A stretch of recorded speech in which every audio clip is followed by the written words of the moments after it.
J'ai péché, tant de fois tu m'as pardonné. Tant de fois je suis tombé, tant de fois tu m'as relevé. Le mal m'envahissait, je ne me reconnaissais plus. Oh, je me mentais à moi-même, me pensant plus forte que le péché.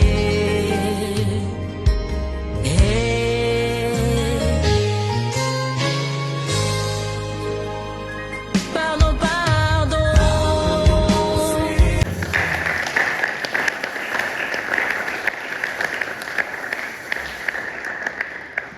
Amen. On peut commencer. Nous allons ouvrir avec le livre de Romains, au chapitre 5, du verset 18 au verset 20. Si un de mes frères pourrait m'accompagner pour la lecture.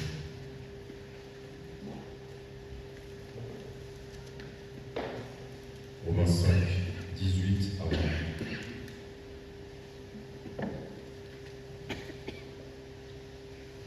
Romains, chapitre 5, verset 18 au verset 20.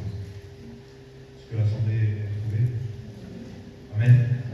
Je lis au nom de Jésus. La Bible déclare: ainsi donc, comme par une seule offense la condamnation a atteint tous les hommes, de même, par un seul acte de justice, la justification qui donne la vie s'étend à tous les hommes. Car comme par la désobéissance d'un seul homme, beaucoup ont été rendus pécheurs, de même, par l'obéissance d'un seul, beaucoup seront rendus justes. Or, la loi est intervenue pour l'offense, pour que l'offense abondât, mais là où le péché a abondé, la grâce a surabondé. Amen. Alléluia. Si la grâce a surabondé, mes frères et sœurs, levons-nous et faisons abonder également les acclamations.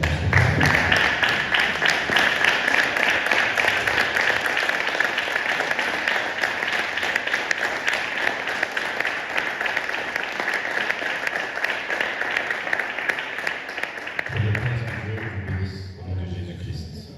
Amen. Là où le péché a abondé, la grâce a surabondé. Amen.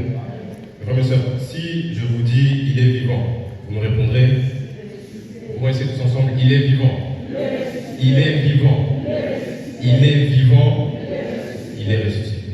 Mes frères et sœurs, la mort et la résurrection de notre Seigneur Jésus-Christ, aujourd'hui, ça constitue la base de notre foi. Si demain on vient nous voir pour nous dire que non, le Seigneur en vérité il n'est pas mort, il s'est passé telle chose, ça ne sert plus à rien d'être chrétien. Si on vient nous apprendre demain que non, le Seigneur en vérité n'était pas ressuscité, on a volé son corps, on a fait quelque chose d'autre, ça ne sert plus à rien d'être chrétien. Et mon frère, ma soeur, la mort et la résurrection de Christ, c'est la base de ta foi aujourd'hui. Christ devait mourir. Pourquoi est-ce qu'il devait mourir? J'aimerais donner un petit exemple. Il y a un passage dans le livre de Timothée, je crois, qui dit « L'ouvrier mérite son salaire ». C'est-à-dire que celui qui travaille, celui qui fournit un effort, normalement, à la fin, il doit avoir une rémunération pour le travail qu'il a fait. S'il a travaillé beaucoup, on va le rémunérer beaucoup. S'il a travaillé peu, on va le rémunérer peu. S'il a bien travaillé, on va le rémunérer comme il faut. S'il n'a pas bien travaillé, on va aussi lui donner la rémunération qu'il lui faut. Amen.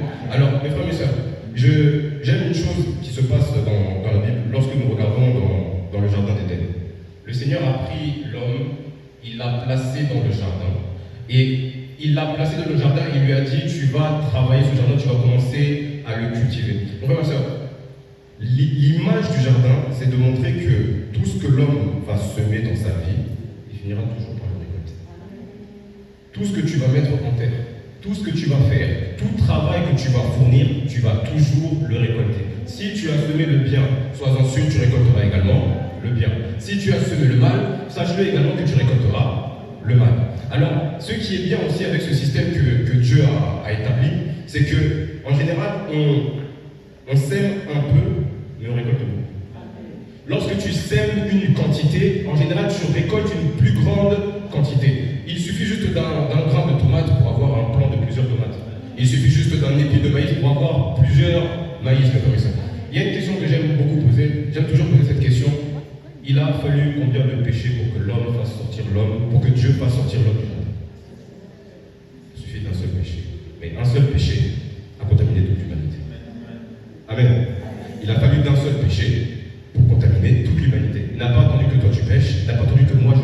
Il a suffi que d'un seul péché pour que toute l'humanité puisse être condamnée, mes frères et sœurs. Alors, c'est le système que l'Éternel a utilisé. C'est pourquoi j'ai parlé tout à l'heure de salaire.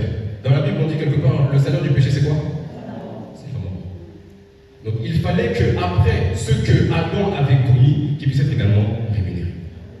Amen. Alors, Christ, lorsqu'il arrive sur la terre, je disais que Christ devait mourir. Christ, lorsqu'il arrive sur la terre, il fonctionne également avec ce même système-là. La Bible dit, lorsque nous regardons le passage Jean 3,16, la Bible dans Jean 3,16 nous dit quoi? Car Dieu a tant aimé le monde qu'il a donné qui?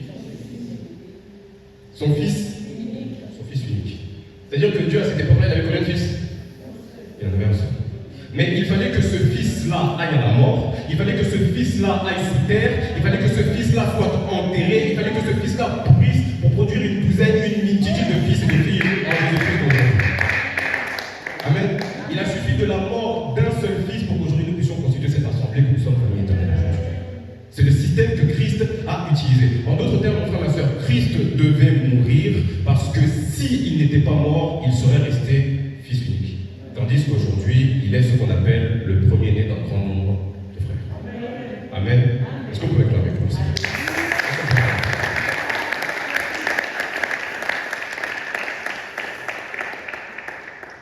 Alors, maintenant, Christ n'est plus fils unique. Tu es fils, tu es fille, je suis fils de Dieu. Amen. Alors, la Bible nous dit très clairement dans le livre de Jean, au chapitre 1, verset 12, à tous ceux qui l'ont reçu, à tous ceux qui ont cru en son nom, il leur a donné le pouvoir de quoi? Devenir enfants de Dieu. Ça signifie que tout ça, ça se fait uniquement par la foi.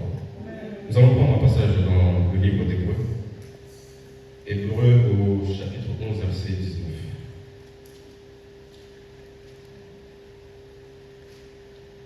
Hébreux 11, de 17 à 19.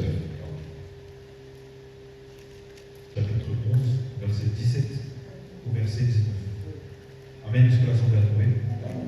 Hébreux chapitre 11, verset 17 à 19, la Bible déclare: c'est par la foi qu'Abraham offrit Isaac, lorsqu'il fut mis à l'épreuve, et qu'il offrit son fils unique, lui qui avait reçu les promesses, et à qui il avait été dit: en Isaac sera nommé pour toi une postérité. Il pensait que Dieu est puissant, même pour ressusciter les morts. Aussi le recouvra-t-il par une sorte de résurrection. Amen. Amen. Je répète, Christ devait mourir parce que s'il ne mourait pas, lui qui était fils unique serait resté fils unique, tandis qu'aujourd'hui, il est le premier-né d'un grand nombre de frères et de sœurs. Amen. Alors, Christ aussi devait ressusciter. Christ devait ressusciter. Pourquoi? Mes frères et sœurs, je l'ai dit tout à l'heure, parce que aujourd'hui, pour devenir enfant de Dieu, le pouvoir qui nous a été donné de devenir enfant de Dieu se fait simplement par la foi. Là, le but de la résurrection, c'était simplement de générer la foi chez les disciples du Seigneur. Je vais expliquer. On vient de lire ici un passage avec Abraham. Le moment est venu où Abraham, on nous a prêché sur ça ces dernières semaines avec Abraham. Abraham a souffert, à 75 ans, Dieu lui a fait la promesse qu'il aurait un fils, etc. Le temps a passé, il lui a fallu 25 ans pour qu'il puisse obtenir le fils que Dieu lui avait promis. Une fois que l'Éternel lui a donné ce fils, il est venu un moment où le Seigneur lui a dit: Abraham, je veux que tu prennes le fils que je t'ai donné, que tu ailles me le sacrifier. Je pense que lorsqu'il a parlé à sa femme, il a dit à sa femme: on arrive avec le petit, on va faire un tour, on revient. Pourquoi? Parce que la Bible nous dit ici très clairement que Abraham partait à la montagne, il avait déjà la pensée qu'il allait revenir avec son fils. La Bible dit qu'il est parti sacrifier son fils, mais avec la conviction, avec l'assurance que le Dieu qui lui a donné un fils dans sa vieillesse était capable également de ressusciter ce même fils-là. Amen. Alors, mes frères et sœurs, pourquoi est-ce qu'il a commencé à croire alors que lui, il doutait au début? Parce que, mes frères et sœurs, très souvent, parmi nous ne croirons pas tant que nous n'aurons pas vu nos yeux. Tant que nous n'aurons pas expérimenté certaines choses, et des choses nous ne croirons pas. Très souvent, on nous prêche. Très souvent, nous disons Amen, nous acclamons, etc. Mais en vérité, nous ne croyons pas. Tu ne croiras pas tant que tu n'auras pas vu. Alors, c'est pourquoi même vous voyez que dans la Bible, le Seigneur parlait à ses disciples, il leur disait: le moment viendra, je vais être mis à mort, je serai ressuscité. Après le troisième jour. Il y a beaucoup de gens qui ne croyaient pas. Il y a de ceux-là qui refusaient, il y a de ceux-là qui ne comprenaient même pas ce que le Seigneur a dit. Alors, lorsque le moment est venu pour que le Seigneur meure et qu'il ressuscite, la Bible dit que pendant ce temps-là, les disciples étaient partis quoi? Ils étaient retournés à la pêche. Frères et sœurs, mon cœur est dans la douleur lorsque je vois un frère ou une sœur, parce qu'il ne voit pas l'accomplissement de la promesse de Dieu, retourner à son ancienne vie. Mon cœur est dans la peine lorsque je vois un frère ou une sœur qui abandonne le Seigneur parce qu'il pense que l'Éternel l'a oublié. Mais mon cœur est également dans la joie pour tout un chacun d'entre nous ici, qui malgré le fait que nous sommes dans la souffrance, nous avons des requêtes envers ce Dieu-là, nous sommes encore debout et présents dans la présence de Dieu.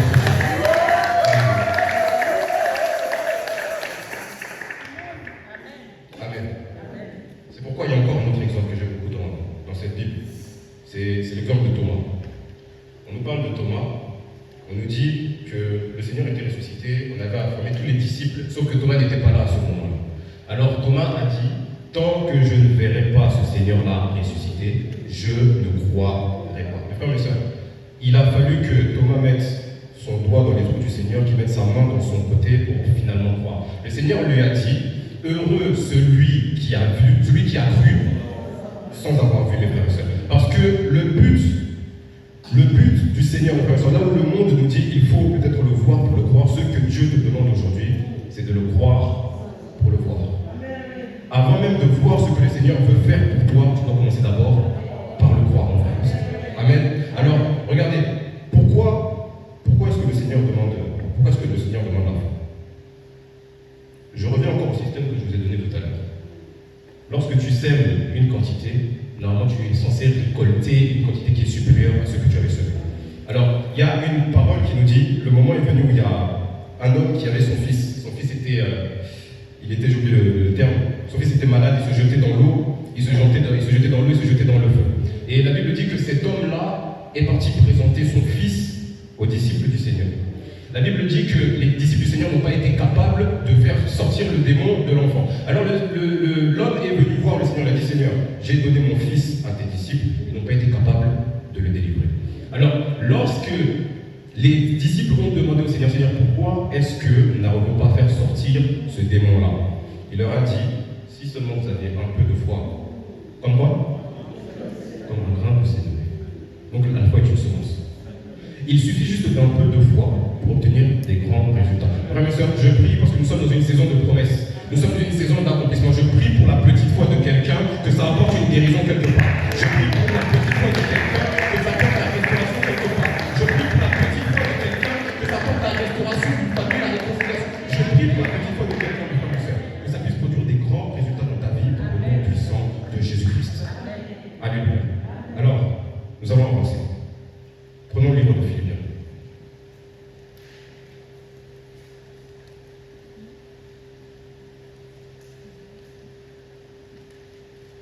Philippiens, chapitre 2.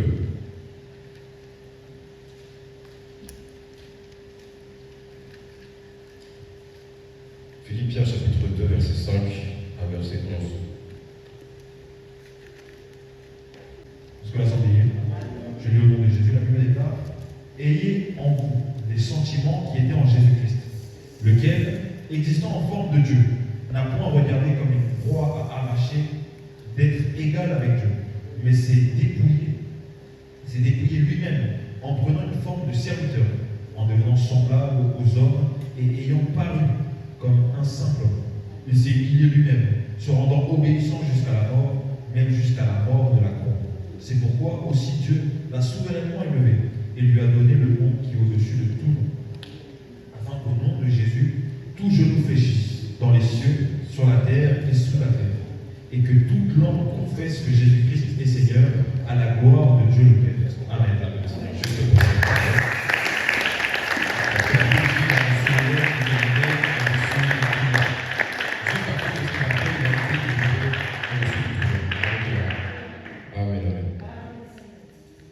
Je résume encore sur les deux points qu'on a abordés là précédemment. Il fallait que Christ meure. La base de ta foi, c'est la mort et la résurrection du Seigneur. Parce qu'il fallait que Christ meure, parce que sans sa mort, il serait resté fils unique, tandis que lui, aujourd'hui, il est devenu le premier-né d'un grand nombre de frères. Il fallait qu'il les ressuscite également, parce que la résurrection devait déclencher la foi chez ceux qui croient en lui. Amen. Alors, on prend surtout, très souvent lorsque je regarde les enseignements, j'écoute les différentes prédications, très souvent on met l'accent sur la mort et sur la résurrection du Seigneur, mais il y a un troisième point sur lequel moi j'aimerais bien mettre un accent, peut-être que je pense que c'est négligé, c'est l'humanité du Seigneur. Dieu, le Seigneur, lorsqu'il est venu sur la terre, il était homme. On pense beaucoup à sa divinité, on pense beaucoup à sa gloire, on pense beaucoup à ses miracles, on pense beaucoup aux grandes choses qu'il a fait, mais dans toutes ces choses, n'oublions pas que le Seigneur est venu en tant qu'homme. Amen. Le Seigneur est venu en tant qu'homme. Alors, il y a une chose que je disais dernièrement pendant un de mes messages. Je parlais de la vie de prière. J'expliquais par rapport à la vie de prière. La prière, ce n'est pas simplement les paroles que tu prononces de ta bouche. La prière, ce n'est pas simplement le fait de venir ici et de prier parce qu'on te dit de prier. La prière, c'est une vie que tu dois mener chaque jour de ta vie. Chaque jour de ta vie doit être prière. Tu dois dégager cette vie de prière. Alors, il y a une chose que j'avais expliquée, c'est que normalement, la qualité de ta vie de prière, elle doit se refléter extérieurement. Que la qualité soit bonne, que la qualité soit négative, qu'elle soit mauvaise, on verra sur ton visage, on verra sur ton apparence la qualité de ta vie de prière. Ça se verra par ta manière de t'exprimer, ça se verra par ta manière de te tenir, ça se verra par ton visage, ça se verra de toutes sortes de manières, mais on verra sur ton visage la qualité de ta vie de prière.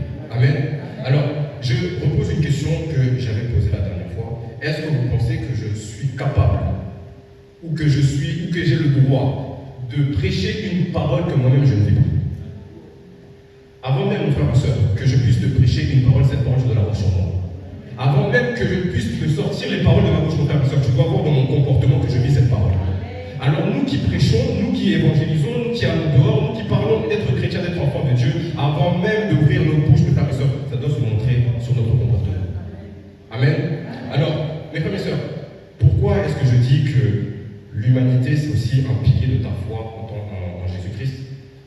Parce que la grandeur de Dieu s'est manifestée dans le fait que le Seigneur n'a pas juste donné une parole. Il est venu nous montrer comment la vivre. La Bible dit que la parole était Dieu, elle était avec Dieu. La parole s'est faite chair, elle a habité parmi nous. Le Seigneur n'est pas venu juste nous donner des commandements. Le Seigneur n'est pas juste venu nous donner des enseignements. Il est venu nous montrer comment vivre cette parole-là qui nous prêche. Amen. Nous devons vivre cette parole, mes frères et sœurs. Et c'est pourquoi, très souvent, je le disais tout à l'heure, tant que nous ne voyons pas, nous aurons du mal à croire. Il est parfois difficile de croire en une parole pour laquelle nous ne voyons pas un exemple vivant devant nous. Parce qu'aujourd'hui, on a des gens qui prêchent une parole qui ne vivent pas. Aujourd'hui, je vois des personnes qui vivent une parole, qui prêchent une parole, mais qui vivent quelque chose d'autre, mes frères et sœurs. Aujourd'hui, mes frères et sœurs, c'est difficile de croire en une parole dont nous ne voyons pas l'exemple vivant. Il y a une chose dont j'étais content. Là, dernièrement, Papa Peter était en train de prêcher par rapport à Joseph. J'aimerais exhorter le peuple de Dieu par rapport à l'importance du témoignage. Lorsque nous venons témoigner, lorsque nous venons nous approcher devant pour dire ce que Dieu a fait, nous le faisons pour montrer que l'Éternel est un Dieu fidèle et qu'il répond à sa parole. Nous le faisons pour dire que l'Éternel est un Dieu fidèle et que ce qu'il a déclaré, il va vraiment l'accomplir. Il y a de cela parmi nous, nous ne croyons pas que Dieu guérit les malades. Il y a de cela parmi nous, nous ne croyons pas que Dieu peut ressusciter les morts. Il y a de cela parmi nous, nous ne croyons pas que Dieu peut faire enfanter la femme qui était stérile. Mais lorsque quelqu'un passe devant pour vous dire ce qu'il a traversé, ce que Dieu a fait pour lui, c'est le moment que ça génère la foi en la personne que vous êtes. Amen. C'est pourquoi la dernière fois, je disais, Papa Peter était venu prêcher ici dernièrement. Et le dernier message qu'il nous a fait, c'était sur de la promesse à l'accomplissement, le troisième épisode. Il nous avait parlé de Joseph. Et sur la fin, sur la clôture, Papa Peter était en train de prêcher. Dans mon cœur, j'étais en train de me réjouir et de rendre gloire à Dieu. Pourquoi? Parce que les choses qu'il était en train de dire, il ne se rendait pas compte, mais il était en train de prêcher ma vie. Les choses qu'il était en train de dire, il était en train de prêcher mon propre témoignage. Alors, la chose qu'il ne sait même pas, c'est que lorsque je suis venu à la famille éternelle pour la première fois, j'étais venu par hasard, c'était pas prévu. On a demandé est-ce qu'il y a des nouveaux venus, etc., etc. Je me suis levé. Il a dit ça, c'est le fils de Papa Kadri, c'est le Joseph de sa famille. Je crois qu'il ne se souvient pas de ça. Il se souvient pas. Il a dit c'est le Joseph de sa famille. Et c'est resté dans ma tête. Alors, il y a 2 semaines, lorsque Papa Peter était en train de prêcher l'histoire de Joseph, il ne prêchait pas l'histoire de Joseph, il prêchait mon histoire. Pour vous montrer, mon frère et soeur, que ce que vous lisez dans la Bible, mon frère et soeur, c'est réel et c'est véritable. Ce n'est pas juste une parole qu'on prêche, ce n'est pas juste une parole qu'on annonce. Il y a des exemples vivants de la parole qu'on est en train de vous enseigner, mes frères et sœurs. Quelqu'un doit acclamer un frère.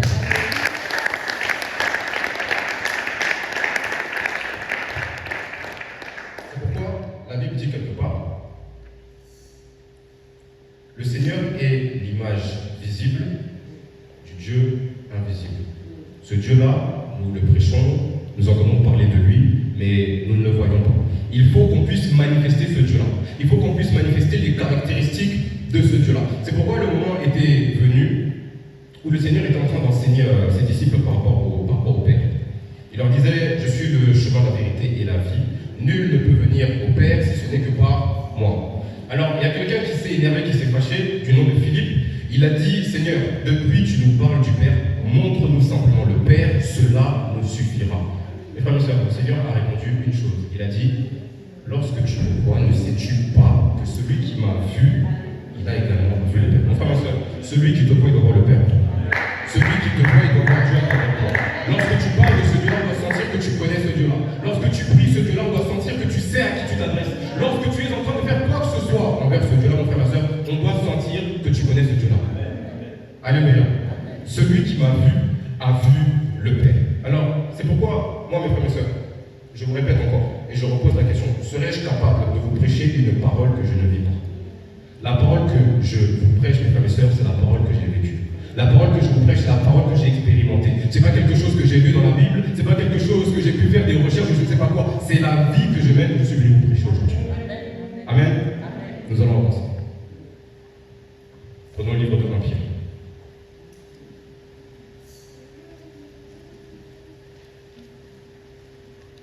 1 Pierre, chapitre 2, versets 21 à 25. Je lis au nom de Jésus. La Bible est là. Et c'est à cela que vous avez été appelés, parce que Christ aussi a souffert pour vous, vous laissant un exemple, afin que vous suiviez ses traces. Lui qui n'a point commis de péché, et dans la bouche duquel il ne s'est point trouvé de faute. Lui qui injuriait, ne rendait point d'injure, maltraitait, ne faisait point de menace, mais s'en remettait à celui qui juge justement. Lui qui a porté lui-même nos péchés en son corps sur le bois, afin que, morts au péché, nous vivions pour la justice. Lui par les meurtrissures duquel vous avez été guéris, car vous étiez comme des brebis errantes. Mais maintenant, vous êtes retournés vers le pasteur et le gardien de vos âmes. Amen. Amen. Je suis encore sur l'humanité du Seigneur. Je parle encore de l'humanité du Seigneur. Nous servons un Seigneur qui ne s'est pas contenté juste de nous donner une parole, de nous prêcher une parole, de nous envoyer une parole. Nous servons un Seigneur qui a pris la peine de nous montrer comment vivre cette parole. Nous servons un Dieu qui nous a montré comment expérimenter cette parole. C'est pourquoi ici on parle du fait que le Seigneur c'est un exemple. Le Seigneur c'est un exemple. Il y a une chose qui se passait lorsque le Seigneur était encore sur terre, dans son humanité. Il parlait à ses disciples et il leur disait, vous voyez les pharisiens là qui sont devant vous. Les pharisiens qui sont devant vous, écoutez ce qu'ils vous disent. Lorsqu'ils prêchent, écoutez, mais ne faites pas ce qu'ils font. Parce qu'il est possible aussi de prêcher une parole que tu ne vis pas. Il est possible que quelqu'un t'enseigne quelque chose que la personne même ne vit pas. Alors, il y a un exemple à suivre. Et la question se pose de quel exemple devons-nous suivre? Mon frère, ma soeur, ne cherche pas, ne suis pas celui qui sait parler. Cherche à suivre celui qui sait de quoi il parle. Amen. Ne cherche pas à suivre celui qui s'exprime bien, celui qui parle bien. Cherche à suivre celui qui sait de quoi il parle. J'avais une discussion avec une de mes sœurs dernièrement. Et cette sœur-là, c'est une sœur qui réfléchit beaucoup, qui se pose beaucoup de questions, Bref, je passe. Et elle était venue me voir pour me dire, tu sais, des fois j'ai peur de venir voir le pasteur, de venir voir Papa Peter, parce que j'ai l'impression que je vais le déranger, j'ai l'impression que si, que ça. Et moi, la réponse que je lui ai donnée, je lui ai dit, mais c'est son travail. Vous savez c'est quoi un pasteur? C'est un berger. C'est celui qui est censé conduire les brebis. De telle façon que si une brebis s'égare, il est capable de la remettre dans le droit chemin. Mon frère, ma soeur, la chose qui fait d'un pasteur un pasteur, c'est qu'il connaît le chemin. Les choses par lesquelles tu passes, il est peut-être déjà passé. Les choses que tu as expérimentées, il les a peut-être également expérimentées, mes frères et sœurs. C'est pourquoi la Bible dit ici que nous sommes retournés vers le gardien et le sauveur, le berger de nos âmes. Nous étions des brebis errantes, nous étions perdus, nous étions égarés. Mais le Seigneur nous a récupérés et nous a ramenés sur le droit chemin. J'aimerais expliquer une chose par rapport à cela. La chose que nous oublions lorsque nous regardons l'humanité du Seigneur. La Bible dit quelque part que le Seigneur, c'est dans le livre d'Hébreux, la Bible dit quelque part que le Seigneur a été tenté en toutes choses, il n'a pas commis de péché. Vous savez ce que ça signifie? C'est-à-dire que le Seigneur a eu faim, tout comme toi il a eu faim. Le Seigneur a pleuré. La Bible dit Jésus pleura. Le Seigneur a été fatigué. Il a connu la fatigue. Le Seigneur a connu le deuil. Le Seigneur a connu la maladie. Le Seigneur a connu le rejet. Le Seigneur a connu la trahison. Le Seigneur a connu toutes ces choses-là que nous traversons tout au jour le jour. Il n'a pas péché. C'est-à-dire que mes frères et sœurs, lorsque nous nous présentons devant le Seigneur est capable de dire au Père, Père, pardonne-leur parce qu'ils ne savent pas ce qu'ils font. Je connais ces choses-là. Je suis passé par ces choses-là. Les choses de famille, j'ai connu, mes frères m'ont rejeté. Les problèmes mes frères et sœurs, il a connu toutes ces choses-là que nous connaissons. C'est pourquoi la Bible nous dit quelque part, nous avons un avocat auprès du Père. Il y a quelqu'un qui peut parler à ce Père. Là où le Père est dans sa sainteté,